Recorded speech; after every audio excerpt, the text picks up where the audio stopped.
You found it. Your home for the best content on your favorite team, the Fighting Tigers of LSU.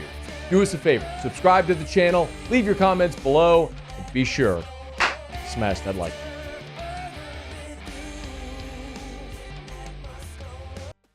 When Adam Schefter is breaking recruiting news, you know it's significant. Schefter, of course, is a Michigan alum, which would give him an inside track on this one. But Schefter broke it that Bryce Underwood has flipped his commitment from Michigan, has flipped his commitment from LSU to Michigan. I think the best way that I could have given you a comp on this, that I'll repeat now, that we've talked about for weeks, if not months, is it feels like the MLB draft, where prospects can tell a coach they're coming. I'm coming. You sign, you're coming. And the draft comes, and a major league team dumps a pile of money on you, and you have a decision to make that you weren't sure you were going to have to make before. And that happens every year in the draft. And that happened here very clearly. This news happened 18 minutes ago, so I do not know the number that Michigan has offered Bryce Underwood. But what I can tell you is this is a young guy, who by all accounts seems like a good young guy, and has been committed to LSU for nearly a year, like a calendar year. And as we have detailed many times, since July of 2023, he has not stepped foot on Michigan's campus. Had not visited Michigan since Sharon Moore had been the head coach. Bryce Underwood had been to LSU no less than 8 times with his family on his dime. Bryce Underwood and Joe Sloan talk, text every day. Repeatedly has said he's solid to LSU. He has repeatedly, he and his family have said repeatedly, they are making an NFL decision, not an NIL decision. Where can he go to be developed, to set him up for the NFL draft? You look at LSU, you look at the culture, the SEC, all things that Bryce Underwood has said on the record. This isn't recruiting people saying, this is Bryce Underwood saying this on the record over the last year. And he sat with Crane & Company at the On3 event in Nashville and said those exact things. Wasn't interested in playing in the Big Ten at Michigan. Wanted to go to LSU and play in the SEC and be developed as a quarterback. Joe Burrow, Jaden Daniels. I mean, these are all things that aren't me or Shay or anybody like that saying it. I mean, I've never met Bryce Underwood, never had a conversation with him. These are things he and his family have said. So what could make you change your mind 14 to 13 days before the early signing period? A giant pile of money. That's it. It's singular. And it's the one thing that always made everybody a little hesitant about this, where you had to sit here and wait to find out what it was going to be.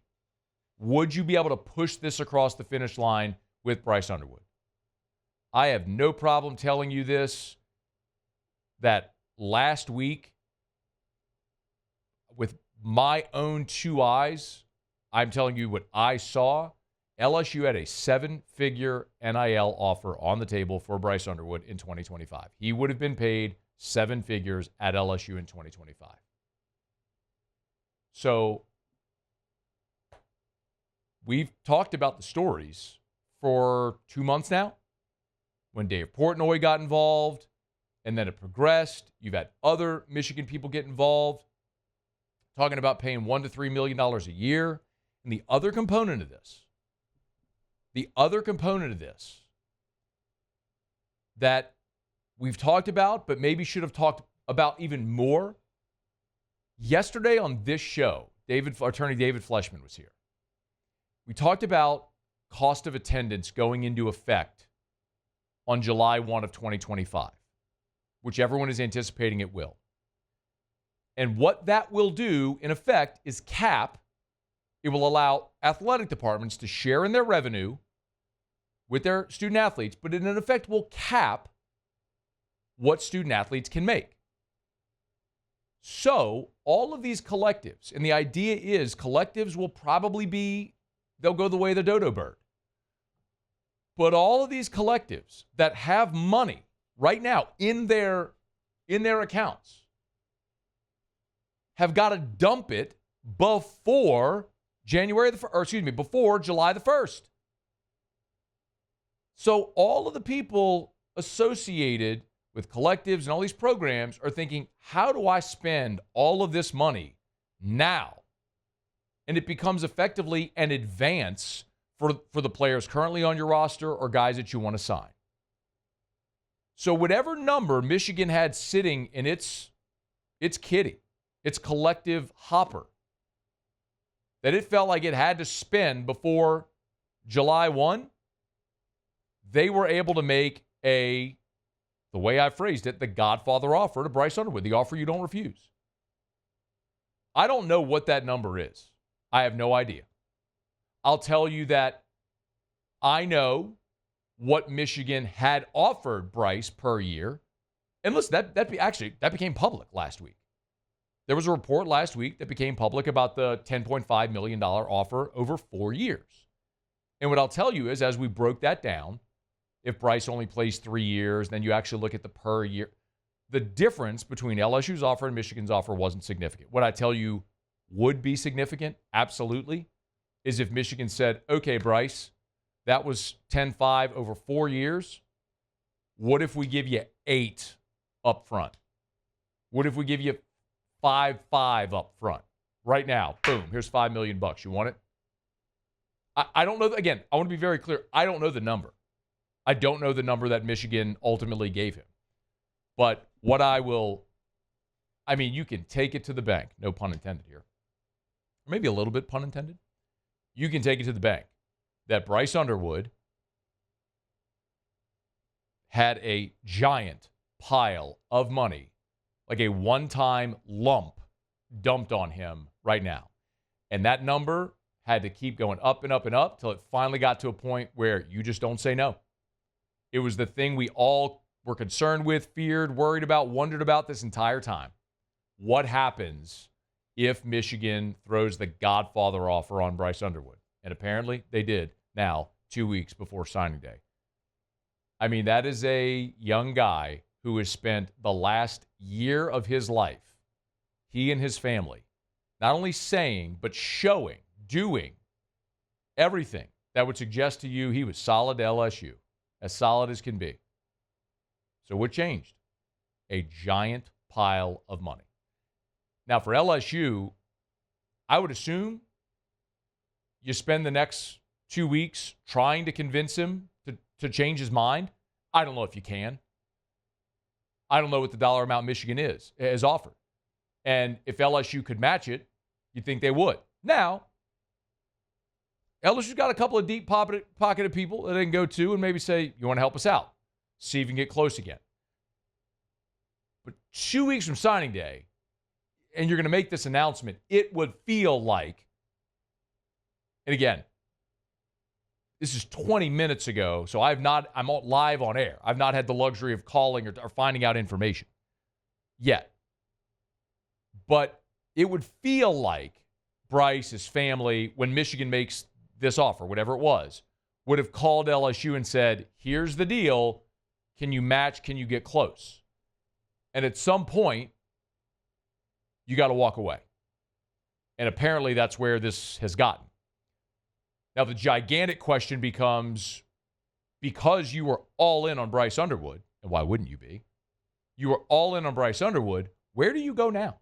And I asked Shea Dixon that question 2 weeks ago. I said, what if Michigan does come and dump the Godfather offer on Bryce Underwood and he flips? What does LSU do at quarterback? This is what I don't even remember what he said, but this is what Shea said here 2 weeks ago. You always keep in contact with guys, and by and large, the portal. Look, if you keep in contact with a player, even though he's not committed to you, all the way through signing day, and 2 years later he's in the portal, whenever you make a phone call to him, he's answering because you recruited him all the way even when you weren't getting him. A number of kids in this class have talked about that with this LSU staff. I don't know what the backup plan would be because right now the plan is Underwood and do what it takes to get him here. I mean, Shea covers this as closely as anybody and said point blank, I don't know what the backup plan is because the plan is Underwood.